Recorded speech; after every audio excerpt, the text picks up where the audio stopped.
विजातीय द्रव्य की उत्पत्ति और वृद्धि।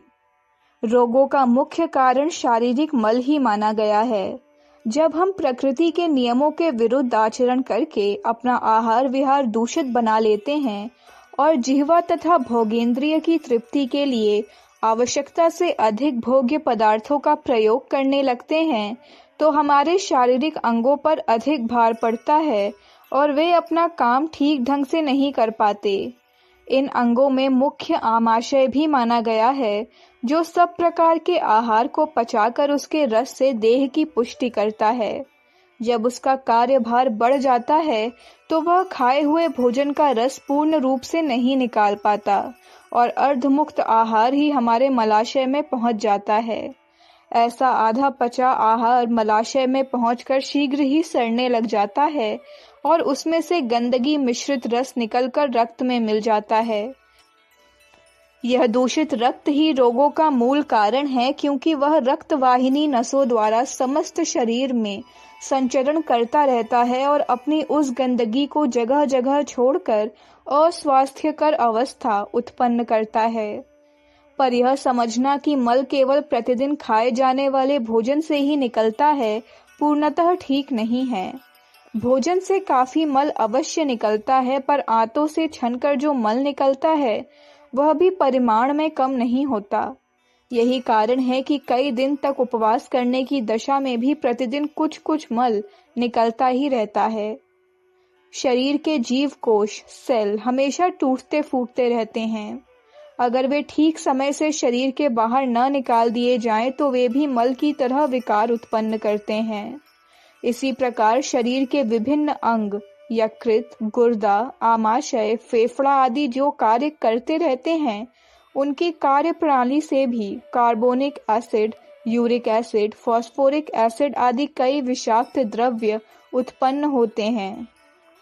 उनको भी बाहर निकालना आवश्यक होता है।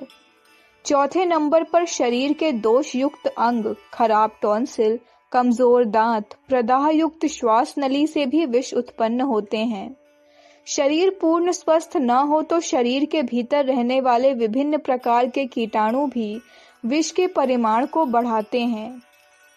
यह समस्त विष या मल शरीर के लिए विजातीय ही होता है और हमारे स्वास्थ्य का आधार इसी पर है कि यह शीघ्र से शीघ्र मल द्वार, मूत्र नाली, फेफड़े, चर्म आदि के द्वारा निकलता चला जाए। यदि ये मल निकालने के मार्ग साफ और खुले हुए रहते हैं और मल को आसानी से बाहर निकालते रहते हैं तो हमको कोई रोग होने की संभावना नहीं होती। पर यदि किसी कारणवश इनमें कुछ खराबी आ जाती है, ये अपना कार्य ठीक ढंग से नहीं कर सकते, तो शरीर के भीतर विजातीय द्रव्य की वृद्धि होने लगती है और जब वह एक नियत सीमा को पार कर जाती है तो रोग प्रकट होने लगते हैं।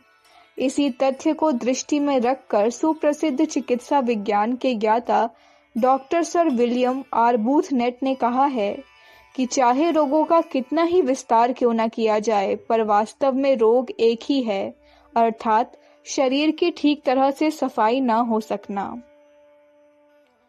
यह विजातीय द्रव्य शरीर में किस प्रकार जमा होकर वृद्धि को प्राप्त होता है और क्रमशः स्वास्थ्य को नष्ट करके मनुष्य को रोगी बना देता है, इसका विशद वर्णन जल चिकित्सा के आचार्य डॉक्टर लुई कूने ने अपनी प्रसिद्ध पुस्तक एम आई वेल और सिक, मैं तंदुरुस्त हूँ या बीमार में किया है। वे कहते हैं, शरीर में बहुत दिन तक अप्राकृतिक भोजन तथा अपचे भोजन को निकालते रहने की ताकत नहीं रह जाती, तब शरीर में विजातीय द्रव्य जमा होने लगता है। आरंभ में विजातीय द्रव्य पेडू के पास मलमूत्र त्याग के स्थानों के पास इकट्ठा होता है। फिर उसमें नित्य नया विजातीय द्रव्य मिलकर उसकी मात्रा बढ़ती रहती है और शीघ्र ही अंदर उसमें एक परिवर्तन होने लगता है। उसके रेशे बिखरने लगते हैं और एक प्रकार का प्रकोप या सड़न पैदा हो जाता है। विजातीय द्रव्य घुलकर शरीर के ऊपर तथा नीचे के हिस्सों में फैलता है और धीरे धीरे शरीर के भिन्न भिन्न हिस्सों में जमा हो जाता है। यह द्रव्य ऊपर मस्तक तक तथा नीचे पांव और हाथ की सीमा तक पहुंचे बिना नहीं रुकता। उस समय शरीर इसे हर कोशिश से बाहर निकालना चाहता है, पर अधिक काल तक वह इस क्रिया में समर्थ नहीं होता। इस कोशिश में शरीर पर बहुत ज़्यादा पसीना आता है, फोड़े फुंसियाँ आदि अनेक क्रियाएं होती हैं। पाँव का पसीना जिसके संबंध में इतना अधिक मतभेद है, वास्तव में यह रोग का लक्षण है। इसे कृत्रिम उपायों से रोकने का फल केवल यह होगा कि शरीर में अव्यवस्था बढ़ेगी। शरीर को उत्तेजित करने वाली घटनाएं जैसे आकस्मिक ठंड, बाहरी चोट, प्रबल मनोविकार इत्यादि का नतीजा प्रायः यह होता है कि अंगों के सिरों पर जमा हुए विजातीय द्रव्य को शरीर उसके उत्पत्ति स्थान की ओर वापस भेजने लगता है। उस समय वह द्रव्य प्रायः जोड़ों के पास आकर रुक जाता है। यह सूजन का कारण होता है जो उपरयुक्त कारणों से सदा जोड़ों के नीचे की ओर ही प्रकट होती है। हम गठिया के किसी भी रोगी में यह दशा देख सकते हैं। जिन अंगों में विजातीय द्रव्य जमा रहता है वे अपना स्वाभाविक कार्य उचित रूप से पूरा नहीं कर सकते। वहां रक्त प्रवाह में रुकावट होने लगती है और इससे शरीर का पूरा पोषण नहीं हो पाता। जहां विजातीय द्रव्य बहुत अधिक जमा हो जाता है वहां अंग छूने पर ठंडे जान पड़ते हैं। उनमें गर्मी लाना बहुत मुश्किल हो जाता है। पहले पहले शरीर के अग्रभाग, हाथ पैर ठंडे जान पड़ने लगते हैं, पर जल्दी ही दूसरे अंगों के हिस्सों में भी इसका असर होने लगता है। जब इस प्रकार शरीर में मल या विजातीय द्रव्य की वृद्धि होती है तो उसका कुपरिणाम भी कुछ समय में प्रकट होने लगता है। जब खाया हुआ भोजन अधपचे रूप में छोटी और बड़ी आंत में चला जाता है तो वह नियमित मल की तरह बाहर नहीं निकल जाता, वरन प्रायः बीच में ही रुककर सड़ने लग जाता है। उसका कुछ अंश गैस रूप होकर ऊपर के अंग में चढ़ने लगता है। अगर उसके मार्ग में कोई भी बाधा न हो तो वह सहज ही में मस्तक तक पहुंच सकता है, पर बीच में जो शारीरिक अवयव है वे उसको रोकने की चेष्टा करते हैं। इन क्षेत्रों के पारस्परिक संघर्ष के कारण सर गर्म हो उठता है और अगर मल अधिक होता है तो उसकी गर्मी से बुखार भी हो जाता है। यह बुखार शारीरिक अवयवों द्वारा उसी विजातीय द्रव्य के बाहर निकालने की चेष्टा का परिणाम होता है। आरंभ में जब यह मल कम होता है तो दस्त और पसीने के रूप में निकल जाता है, पर जितना मल निकलता है उससे अधिक यदि हम अनुचित खान पान द्वारा शरीर के भीतर डालते रहते हैं तो यह समस्त शरीर में बिखर कर जहाँ सुविधा होती है अपना स्थान बना लेता है। शारीरिक अस्वस्थता के अतिरिक्त ऐसे मलभार युक्त लोगों की आकृति भी बिगड़ने लगती है। मुखाकृति खराब होकर मस्तक भी बेडौल हो जाता है। गर्दन जैसी होनी चाहिए उसकी अपेक्षा छोटी या बहुत लंबी दिखाई पड़ने लगती है। अनेक लोगों का मुंह फूला हुआ जान पड़ता है। ऐसे फूले शरीर को बहुत से लोग पुष्टता या शक्ति का चिन्ह समझते हैं, परंतु उनका यह विचार सर्वथा भ्रमपूर्ण होता है। यह लक्षण शक्ति की वृद्धि के न होकर मल भर जाने के होते हैं। छाती ऊंची नीची हो जाती है, पेट आगे को लटकने लगता है, टांगे खंबे के समान दिखाई देने लगती हैं। कुछ लोगों के शरीर में मैल अधिकांश में भीतरी भागों में ही रहता है, इसलिए उनके शरीर में ऐसे चिन्ह तो नहीं दिखलाई पड़ते, पर उनके शरीर में झुर्रियां पड़ जाती हैं और खाल लटक जाती है। गर्दन को इधर उधर फेरने से खाल तनने लगती है। मुख का रंग फीका, पीला अथवा बहुत लाल हो जाता है। शरीर का रंग यदि बहुत चमकने लगे तो यह भी विजातीय द्रव्य इकट्ठा होने का लक्षण है। मल के इकट्ठा होने की पहचान यह भी है कि उससे शरीर की फुर्ती जाती रहती है और उसका स्थान आलस्य ग्रहण कर लेता है। ऐसे व्यक्ति सदैव निकम्मा बनकर पड़ा रहना चाहता है और अपना कोई काम स्वयं करना पसंद नहीं करता। उसे सब प्रकार का परिश्रम, चलना फिरना, खेलना कूदना बहुत बुरा जान पड़ता है। मनुष्य यद्यपि अपनी लापरवाही और चटोरेपन के कारण शरीर को अनावश्यक खाद्य पदार्थों और उसके फलस्वरूप मल से भरता रहता है, पर प्रकृति जहाँ तक संभव होती है उसको किसी न किसी मार्ग से निकालकर शरीर को रोग से बचाने की चेष्टा करती ही रहती है।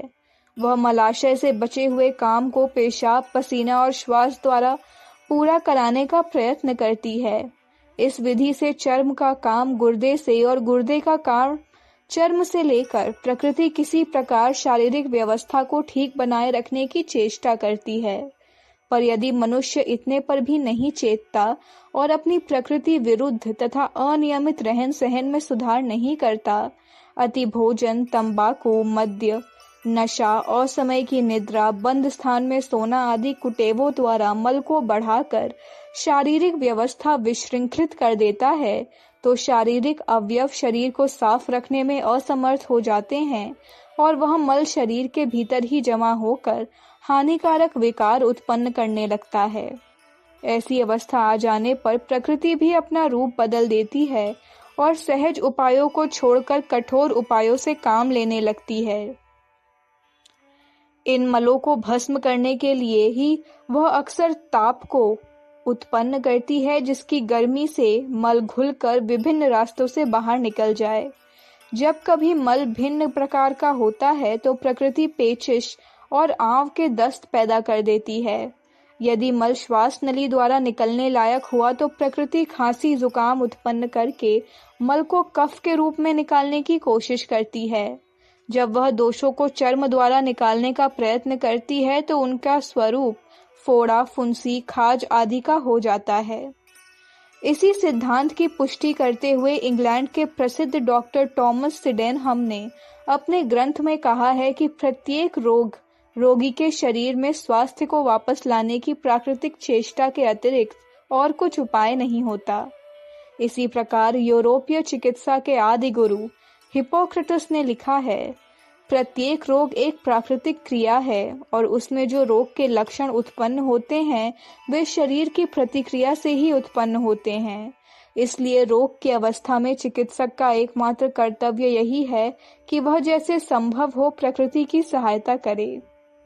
पर आजकल हम उल्टी गति देख रहे हैं। प्रकृति को सहायता देकर रोग के मूल कारण विजातीय द्रव्य को बाहर निकाल देने की बजाय अधिकांश डॉक्टर तीव्र दवाओं के इंजेक्शन, गोलियों या कैप्सूल देकर उसे दबा देने की चेष्टा करते हैं। इसका परिणाम यह होता है, वह विष रूप विजातीय द्रव्य शरीर के अंदर ही दबा पड़ा रह जाता है। वह धीरे धीरे बढ़ता रहता है और कुछ समय पश्चात जीर्ण रोग के रूप में प्रकट होता है। इस प्रकार हम स्वयं ही अपनी भूल से शरीर के भीतर विजातीय द्रव्य को उत्पन्न करके निरंतर उसकी वृद्धि करते रहते हैं और जब प्रकृति रोग के रूप में उसे बाहर निकाल देने की चेष्टा करती है, तब भी शांत रहकर उस प्रक्रिया को पूर्ण हो जाने देने की बजाय तरह तरह की हानिकर दवाओं से उसके कार्य में बाधा डालते हैं। इस प्रकार यदि कहा जाए कि हम स्वयं अपने पैरों में कुल्हाड़ी मारते हैं तो इसमें कुछ भी अत्युक्ति नहीं। यदि हम इस विपत्ति से परित्राण पाना चाहते हैं तो प्राकृतिक उपायों से विजातीय द्रव्य को बाहर निकालकर शरीर को सदैव स्वच्छ और निर्मल रखने का प्रयत्न करना चाहिए। यही स्वास्थ्य प्राप्ति का सच्चा मार्ग है। अखंड ज्योति, अगस्त 1962, पृष्ठ संख्या 12, 13, 14, 15, 16, 17। हमारे YouTube चैनल विचार क्रांति दूत अखंड ज्योति पत्रिका को सब्सक्राइब करें एवं अगली वीडियोस प्राप्त करने के लिए बेल आइकन दबाएं। धन्यवाद।